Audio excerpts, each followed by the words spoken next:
বছর পর জাঙ্কুক তাদের বাড়িতে এসেছে, তবে ঘরের ছেলে হিসেবে নয়, একজন ভাড়াটিয়া হিসেবে। তোমরা হয়তো ভাবছো ঘরের ছেলে কেন ভাড়াটিয়া হিসেবে এসেছে। একটু ধৈর্য ধরে পুরোটা ভিডিও দেখতে থাকো, তাহলে সবকিছু আস্তে আস্তে জানতে পারবে। যাই হোক, চলো গল্পে ফিরে যাক। জাঙ্কুকরা 3 ভাই বোন। বড় ভাই জিয়ন বুগাম, মেজো ভাই জিয়ন জাঙ্কুক, আর তাদের একমাত্র ছোট বোন জিয়ন জিমিন। তাদের বাবা জিয়ন নামজুন শহরের নামকরা একজন বড় ব্যবসায়ী। তাদের মা জিয়ন জিন একটি সরকারি কলেজের প্রিন্সিপাল। কাজটা শখের বয়সেই করা। বুগাম জাঙ্কুকের থেকে 3 বছরের বড়, আর জিয়ন জিমিন জাঙ্কুকের থেকে 4 বছরের ছোট। বুগাম জাঙ্কুককে একদমই সহ্য করতে পারে না।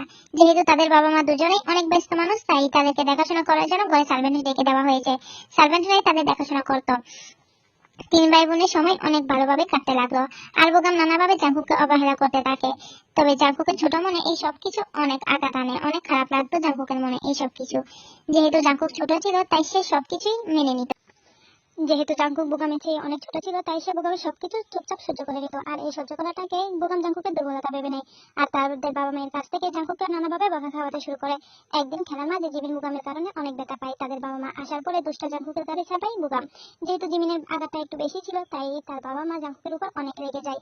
জাঙ্কুকের কোনো কথা না শুনে তার বাবা তাকে অনেক মারতে থাকে। আর তার মা সামনে থেকে সবটা দৃশ্য দেখতে থাকে। মারা শেষ হলে ওনারা আবার জিমিনকে নিয়ে ব্যস্ত হয়ে যায়। আর বোগাম জাঙ্কুকের দিকে তাকিয়ে মুচকি হেসে চলে যায়। সেদিন জাঙ্কুকের প্রচুর রাগ হয়, আর সে রাগ করে বাসা থেকে বেরিয়ে যায়। সময় চলে যায় সময়ের গতিতে, সময় কারোর জন্য থেমে থাকে না। দেখতে দেখতে অনেকটা বছর পেরিয়ে গেল। জাঙ্কুক আবার 16 বছর পর তাদের বাড়ির সামনে এসে দাঁড়িয়েছে। তবে সে বাড়ির ছেলে হিসেবে নয়, 2 মাসের জন্য তাদের বাড়ির একটি রুম সে ভাড়া নিয়েছে।